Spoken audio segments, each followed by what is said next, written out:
নমস্কার সুপ্রিয় দর্শক, সকলকেই স্বাগত জানাচ্ছি হিন্দু লাইফস ম্যাটার ইউটিউব চ্যানেলে। দর্শক, আজকের প্রসঙ্গ ক্রিকেট। টি-20 ওয়ার্ল্ড কাপ যুক্তরাষ্ট্রে জমে উঠেছে। আপনারা এই মুহূর্তে সবচাইতে আলোচনায় যেই প্রসঙ্গটি সেটা হলো বাংলাদেশ এবং পাকিস্তানের ক্রিকেট দল এবং নিউ ইয়র্কের নাসাও ক্রিকেট স্টেডিয়ামে যা ঘটছে। আপনারা দেখেছেন গত 2 দিন পর একটা অস্বাভাবিক একটা বড় রকমের ঘটনা ঘটে গেছে। ঠিক একই ঘটনার পুনরাবৃত্তি পরের দিন। প্রথম খেলায় আপনারা দেখেছেন যে 120 রান তুলতে পাকিস্তান হেরে গেছে। 5 রানে পাকিস্তান ভারতের কাছে হেরেছে। পাকিস্তান আগে ফিল্ডিং করেছিল এবং ইন্ডিয়া ব্যাট করেছিল। ইন্ডিয়া 119 রানে অল আউট। ইভেন তারা 20 ওভার খেলতেও পারে নাই।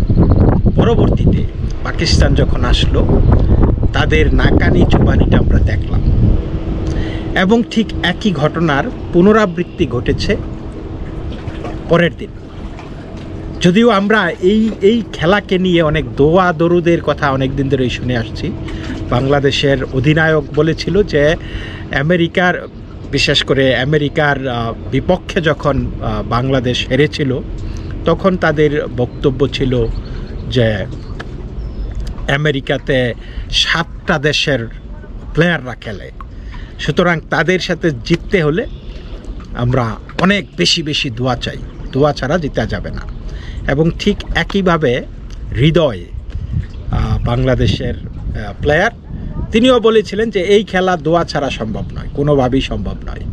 তো যাই হোক, এবং আমরা পরবর্তীতে দেখেছি পাকিস্তানও আমেরিকার কাছে হেরেছে এবং পাকিস্তানে হারার পরে এই নিয়ে বেজায় পাকিস্তান বিশেষ করে হারার পরে যুক্তরাষ্ট্রের কাছে বেজায় চুটেছে সেইখানকার সাবেক প্লেয়াররা এবং পাকিস্তানের জনগণ। বিশেষ করে পাকিস্তানের সাবেক অধিনায়ক মিসবাউল হক, তিনি বলেছেন যে বাবরের নেতৃত্ব তার কাছে মনে হয়েছে দিগ্ভ্রান্ত। শুধু বাবরের নেতৃত্ব কেন, পাকিস্তান দলের কোনো কিছুই ঠিক নেই। এমন একজন অধিনায়কের অধীনে দল খেলছে এবং সেটা দেখে মনে হচ্ছে যে পাকিস্তান সব কিছু আল্লাহর উপর ছেড়ে দিয়েছে। তো আল্লাহর উপর আমরা ছেড়ে দিয়েছে, এটা তো আমরা মাঝে মধ্যেই জানি যে তারা আল্লাহকে সাথে নিয়েই খেলে। জিতলে হুর মানে আল্লাহর রহমতে জিতে গেছে, হারলে তারা চুপচাপ। তো আমি বারবার বলি যে এইখানে এই আল্লাহ বা ভগবান বা ঈশ্বর বা দোয়া দরুদ, অবশ্যই এটা একটা সেন্টিমেন্টাল ভ্যালু আছে, কিন্তু এর বাইরে খেলায় প্রভাব ফেলার মতো কোনো ভূমিকা কারোরই নাই। কারণ তারা যে তোমার কাজ তুমি করো, তারা কর্মে বিশ্বাসী। আল্লাহ, ঈশ্বর, ভগবান আমাদেরকে বলে দিয়েছে যে তুমি তোমার কর্মটা সঠিকভাবে করো, বাকিটা সব ঠিক হয়ে যাবে। তো যাই হোক দর্শক, তো এই প্রেক্ষাপটে আমি আবার ফিরে আসছি নাসা এই ইন্টারন্যাশনাল ক্রিকেট স্টেডিয়ামের যেই বিষয়টা। আমেরিকা কিন্তু খেলাধুলায় বেশ বাজিমাতি করে। আমরা দেখেছি যে 1994 সালে মানে হঠাৎ করে আমেরিকায় আসলো ফুটবলের ওয়ার্ল্ড কাপ। আমেরিকা কিন্তু ফুটবলের দেশ না, কিন্তু এবং সেই ফুটবলের ওয়ার্ল্ড কাপে আমেরিকা এবং ওয়ার্ল্ড কাপ ব্যাপক সাফল্য পেয়েছে। এরপরে দেখা গেছে যে আমেরিকাও কিন্তু ফুটবলে অন্তত ভেরি স্ট্রং একটা কান্ট্রি, যদিও মানে ইউরোপিয়ান টিমগুলির মতো না বা সাউথ আমেরিকান টিমগুলির মতো না, but America is a strong team. They make it to world cup almost every time, এটা হচ্ছে তা। এবং সকার খেলা বা ফুটবল খেলাটা আমেরিকাতে বেশ জনপ্রিয় হয়ে গেছে। তো সেই রকমই ক্রিকেট আমেরিকা খেলতে পারে এইটা কিন্তু কারোরই ধারণায় ছিল না। এবং আমি দেখতাম ইন্ডিয়ানরা, পাকিস্তানিরা, বাংলাদেশিরা, ওয়েস্ট ইন্ডিজের লোকজন, তারা ওই পাড়ার মাঠে টুকটাক টুর্নামেন্ট আয়োজন করতো, খেলতো, কিন্তু এইরকম বিশ্বকাপের আয়োজন করবে সেই রকম ধারণা ছিল না। এবং তারা বিশ্বকাপের আয়োজন করেই রীতিমতো বাজিমাত করে ফেলেছে। প্রস্তুতি ম্যাচে বাংলাদেশকে 2-1 গেমে তারা সিরিজ হারিয়েছে এবং পরে পাকিস্তানের সাথে মানে রিয়েল ওয়ার্ল্ড কাপ ম্যাচে পাকিস্তানকে তারা হারিয়েছে। এই মুহূর্তে ভারতের সাথে এই যেই যুক্তরাষ্ট্র তাদের গ্রুপে শীর্ষে অবস্থান করতেছে এবং সামনের যে গেমগুলি হয়তো একটা গেম জিতে গেলেই বা এই গেম না জিতলেও হয়তো আমেরিকা সেই নেক্সট রাউন্ডে যাবে আর কি, গ্রুপ অফ 8-এ যাবে এবং সেই ক্ষেত্রে পাকিস্তানের আজকে ত্রাহি ত্রাহি অবস্থা, দোয়া দরুদে কোনো কাজ হয়নি। তো দর্শক, আমরা দেখছি পাকিস্তানের বিষয়টা। পাকিস্তান বোলিং খুব ভালো করেছিল এবং ভারতকে তারা খুব অল্প রানে একটি বেঁধে রেখেছিল এবং ভারতের বেশ ধুঁকতে হয়েছে। কিন্তু আমরা পরবর্তীতে এই ম্যাচ শেষে ভারত যেইভাবে ম্যাচটা যেইভাবে বের করে নিয়ে এসেছে, এরপরে আমরা যখন তাদের প্লেয়ারদের সাক্ষাৎকার আমরা শুনেছি রোহিত শর্মা বলেছে যে আমরা সবসময় একটা জিনিস ভাবতাম যে ব্যাটিংয়ে আমাদের সাথে যা হয়েছে তাদের সাথেও সেটা ঘটতে পারে বা ঘটবে, এই যে একটা আত্মবিশ্বাস। এবং বুমরা, আপনারা জানেন যে জশপ্রীত বুমরা বলার, তার স্ত্রী সঞ্জনা গণেশন, তিনি একজন ধারাভাষ্যকার এবং এই স্ত্রী ওই খেলায়, ভারত পাকিস্তানের খেলায় Jasprit Bumrah man of the match হয়েছিল এবং তার স্ত্রী তার সাক্ষাৎকার নিয়েছিল এবং সেই স্ত্রীর সাথে সাক্ষাৎকারটা খুব মজাদার ছিল, অনেক খুনসুটি ছিল। আপনারা যদি দেখেন সেই সাক্ষাৎকারটা একটু আরেকবার দেখে নেবেন। তাদের মধ্যে যে সি ইউ সুন সে সঞ্জনা বলতেছে, তারপরে জশপ্রীত বুমরা বলতেছে ওকে সি ইউ ইন 30 মিনিটস, তারপরে আবার সঞ্জনা ফিরে এসে বলতেছে যে হোয়াটস ফর ডিনার, তারপরে দুইজন হাসতে হাসতে চলে গেল। তো যাই হোক, ওই সাক্ষাৎকারে আপনারা স্বাভাবিকভাবেই একজন স্ত্রী স্বামীর পারফরমেন্সে গর্বিত হবে এবং তাকে জিজ্ঞেস করা হয়েছিল যে তাদের এই যে এত অল্প স্কোর নিয়ে তারা কেমন মনে হয়েছিল। তখন বুমরা বলেছে যে না, আমাদের কোনো প্রেশারই মনে হয়নি এবং আমাদের মনে হয়েছে যে এই খেলায় আমরা তাদেরকে চেপে ধরে রাখতে পারবো, আমাদের রানটাকে আমরা ডিফেন্ড করতে পারবো। That was the confidence, this is আত্মবিশ্বাস। এখানে কিন্তু একবারও কোনো দোয়া দরুদ, ঈশ্বর, অতি প্রাকৃত দৈব হস্তক্ষেপের বিষয় নিয়ে কিন্তু তাদের কোনো ভাবনা ছিল না এবং স্বাভাবিকভাবেই ইন্ডিয়া কিন্তু জিতেছে। This is the medal you carry when you go play sport. Okay, যে আপনি যাই করবেন, যে অবশ্যই তারা কে জানতো যে বিরাট কোহলি হুট করে আউট হয়ে যাবে, যেইভাবে ভারত চাপে পড়েছে এবং তারপরেও সেইটার ওপর আস্থা রেখেছে এবং তাদের যেই সতীর্থ বোলার আছে, যে বোলাররা এই খেলা থেকে আমাদেরকে উতরিয়ে দিতে পারবে এবং সেটা তারা করেছে, দ্যাট স্পিক্স ভলিউম। এইখানে কিন্তু কেউই বলে নাই যে ঈশ্বরের কৃপায় এই করছি সেই করছি, nobody, they just said that আমাদের একটা আত্মবিশ্বাস ছিল, আমরা সেটা করতে পারবো এবং সেইটা আমরা করতে পেরেছি। এখন আসেন আমরা বাংলাদেশের বাংলাদেশ এবং সাউথ আফ্রিকার সাথে যেই খেলাটা হলো, ঠিক এক্স্যাক্টলি আগের খেলার কপি, ইন্ডিয়া পাকিস্তানের খেলার কপিটা বাংলাদেশ এবং সাউথ আফ্রিকার। সেই খেলার মধ্যে আমরা দেখলাম যে আবার সেই সাউথ আফ্রিকা খুব অল্প রানে তারা আউট হয়ে গেছে, খেলা করতে পারেনি। কিন্তু বাংলাদেশ এসে শুরুটা মোটামুটি খারাপ করেনি, তারপরে আস্তে আস্তে তাদের লেজে গোবর অবস্থা হতে থাকলো। তো যেই জিনিসটা আমরা লক্ষ্য করেছি যে 17 ওভারের শুরুতে একটা পর্যায়ে এসে এটা খুবই সিম্বলিক একটা জিনিস ওই খেলার মধ্যে। আমি বলবো যে ইটস ভেরি ইন্টারেস্টিং। আমি দেখতেছিলাম যে 17 ওভারের শুরুতে 17.1 ওভারে হৃদয় এবং মাহমুদুল্লাহ ব্যাটিংয়ে ছিল। বাংলাদেশ বা মাহমুদুল্লাহ এবং হৃদয় যেইভাবে ছিল সেইখানে হয়তো তারা সেইখান থেকে উঠতে পারবে। তখন আমরা দেখতেছিলাম যে হৃদয়কে তাকে আউটের আবেদন জানিয়েছে সাউথ আফ্রিকা এবং সেটা রিভিউতে গেছে আর কি। তো সেই রিভিউ চলাকালীন আমরা দেখতেছিলাম যে ইয়ের ক্যামেরা জুম করেছে মাহমুদুল্লাহর উপর, মাহমুদুল্লাহকে স্পষ্ট দেখা যাচ্ছিল বিড়বিড় বিড়বিড় মানে মুখ নাড়াচ্ছে এইভাবে, মানে বোঝা যাচ্ছে যে তিনি দোয়া দরুদ করতেছেন। স্বাভাবিক একটা টেন্স একটা সিচুয়েশনে হয়তো ভাবে যে আল্লাহ আল্লাহ মানে এইটাকে বাঁচাও, হ্যাঁ বাঁচাও, মানে যাই হোক হৃদয়কে তখন বাঁচানো যায়নি, হৃদয় আউট হয়েছে। এরপরে সর্বশেষ মোমেন্টে আমরা যে জিনিসটা দেখলাম যে 2 বলে মানে লাস্টে খেলার শেষে 2 বলে 6 রান দরকার, 2 বলে 6 রান দরকার। তখন মাহমুদুল্লাহ একটা মানে এই মানে সেকেন্ড মানে 1 বল বাকি থাকবে আর কি আগের বলে, শেষের থেকে মানে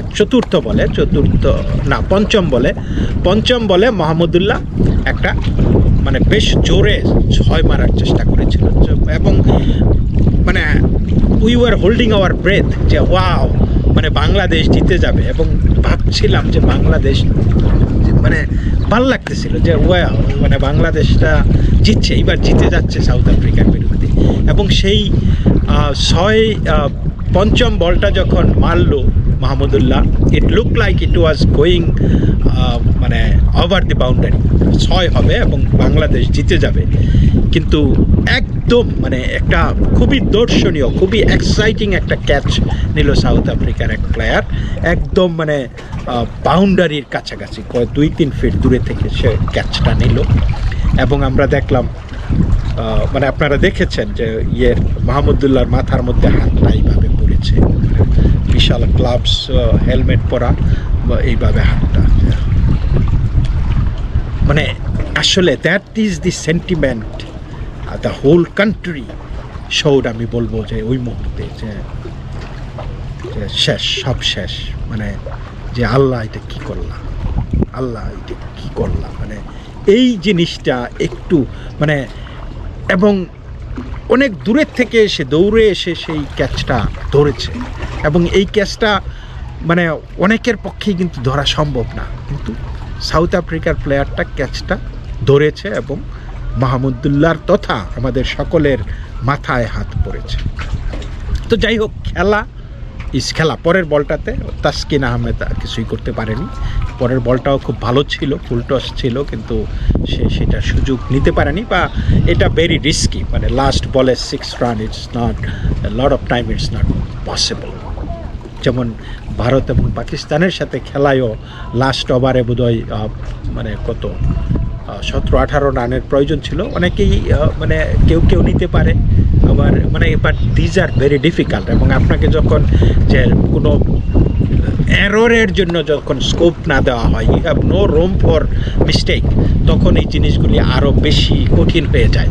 এবং বাংলাদেশের অবস্থাটা সেটাই হয়েছে, জেতা ম্যাচটা আস্তে আস্তে মানে হেরে গেল। কিন্তু এই হারাটা কেন? বাংলাদেশ অবশ্যই এই খেলাটা জিততে পারত, এই খেলাটাতে বেশ কয়েকজন মানে উইকেটটা রীতিমতো বিলিয়ে দিয়ে এসেছে, বা এইখানেই আত্মবিশ্বাসটার প্রয়োজন। আপনি দোয়া দরুদের ওপর চিন্তা করলে, আপনি যদি ভাবেন যে শুরুতেই যে আমাকে, যেমন একদম স্পষ্ট মাহমুদুল্লাহ করতেছিল যে আউট হয়েছে, আল্লাহ আল্লাহ আল্লাহ এটাকে আউট যাতে না হয়, সেটা করতে পারে, তার মানসিক দরকার। কিন্তু খেলাটা খেলা হিসাবে নেওয়া উচিত, খেলাটাকে মানে প্রফেশনালিজম দিয়া, ডিটারমিনেশন দিয়া, ডেডিকেশন দিয়া, টেকনিক দিয়া, মানে এগুলির একটা স্ট্র্যাটেজি দিয়া, একটা খেলার মধ্যে অনেক কিছু থাকে, সেই জিনিসগুলি না করে আপনি যদি দামড়ার মতো খালি মানে উপরের দিকে তাকায় থাকেন তাহলে হবে না। উপর থেকে আপনাকে জ্ঞান, বুদ্ধি, শক্তি, শৌর্য, বীর্য যা কিছু আছে সব কিছু আপনাকে দিয়ে দিয়েছে, কিন্তু আপনার কোনো কাজ হয়নি। অন্য পক্ষে এই যে মাহমুদুল্লাহ এবং যেই হৃদয়ের কথা বললাম, দুইজন কিন্তু ভালো স্যাট একটা জুটি ছিল। এই জুটিটা যদি থাকতে পারতো তাহলে বাংলাদেশ নিশ্চিন্তভাবে এই খেলা জিতে আসতে পারত, যদি ওই হৃদয় ওইখানে থাকতো আরও কিছুক্ষণ। সাউথ আফ্রিকার বোলার মহারাজ এই যখন মাহমুদুল্লাহর উইকেট নিয়েছে, মহারাজ এই উইকেটটা যখন ক্যাচ করেছে, ক্যাচ করার পরে মহারাজ কিন্তু ঊর্ধ্ব গগনে তাকিয়েছিল, আকাশের দিকে তাকিয়েছিল, যদিও আমরা কিছু শুনি নাই বিড়বিড় টিড়বিড়, বাট তার চোখ উন্মিলিত ঊর্ধ্ব গগনে ছিল। এবং সে হয়তো সে তার কাজটা সে করেছে এবং রেজাল্ট পেয়েছে, সে হয়তো তার শুকরিয়া বা ধন্যবাদ বা কৃতজ্ঞতা সে প্রকাশ করেছে মানে তার আরাধ্য দেবতার কাছে, মানে সেই জিনিসটা। কিন্তু এই দোয়া দরুদকে পুঁজি করে খেলতে নামা, যেটা পাকিস্তানের মিসবাউল হক অধিনায়ক বলে দিয়েছে যে এই যে পাকিস্তানের এমন একটা হাবভাব যে তারা what they are doing they don't know, মানে তারা সব কিছু যেন আল্লাহর উপর ছেড়ে দিয়েছে।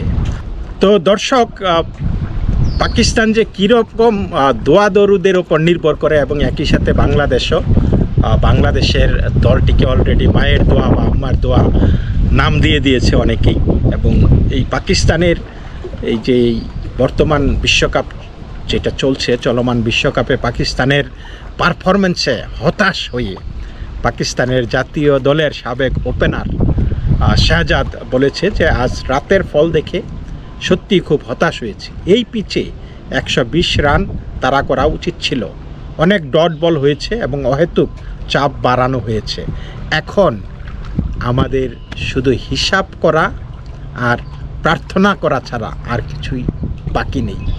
হিসাব করা মানে দেখতে হবে যে যুক্তরাষ্ট্র যাতে মানে তাদেরকে 2টা গেমে জিততে হবে, শুধু জিতলেই চলবে না, তারপরেও দেখতে হবে যে অন্যান্য টিমগুলি হারতে হবে এবং কেমন করে হারছে। এই হিসাবের মধ্যেই, এই হিসাবের দোলাচলেই ঝুলছে পাকিস্তানের ভাগ্য। সুতরাং তারা এখন প্রকাশ্যেই বলছে যে এখন তাদের দোয়া দরুদ ছাড়া আর কোনো পথ নাই।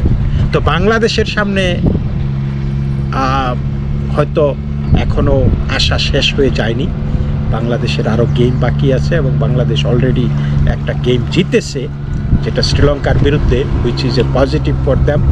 এবং বাংলাদেশ যদি এইভাবে ধুঁকতে থাকে বা এইভাবে যদি তারা প্রিপেয়ার্ড না হয়ে আসে, শুধু দোয়া দৌড়েদের ওপর নির্ভর করে এই গেম, এই বিশ্বকাপে কোথাও যেতে পারবে না। তবে আমি কায়মন বাক্যে চাইব, প্রার্থনা করব যে বাংলাদেশ জিতুক। কিন্তু আমার প্রার্থনায় যে জিতবে সেটা না, আমার প্রার্থনা থাকবে যে তাদের মনোবল অটুট থাকুক, তারা একটা স্ট্র্যাটেজিক একটা ভালো বুদ্ধি নিয়ে আসুক, এইখানে পরিশ্রম করুক, ডেডিকেশন দেখ, খেলাটা জিতার মানসিকতা নিয়ে আসুক এবং জিতার মানসিকতা নিয়ে খেলুক, যেইভাবে জিততে পারে সেই চেতনা, সেই চিন্তা থেকে মানে বলগুলি খেলতে হবে, বলগুলি করতে হবে, ফিল্ডিং করতে হবে, সবাই যাতে একটা টিম, সারা জাতি তাকিয়ে আসে বাংলাদেশের দিকে। তো বাংলাদেশের সেই জাতির যেই আবেগ, যেই ভালোবাসা, সেইটাকে যাতে মর্যাদা দেয় এবং সেই শক্তিটা যাতে ধারণ করে খেলতে পারে, তাহলেই তারা জিতবে। আর সেইটা যদি তারা মানে খামখেয়ালি ভাব নিয়ে খেললে, আজকে যেইভাবে খেলেছে, এই খেলায় তাদের হার হবার কথা ছিল না। তো এনিওয়ে দর্শক, ভালো থাকবেন, নমস্কার।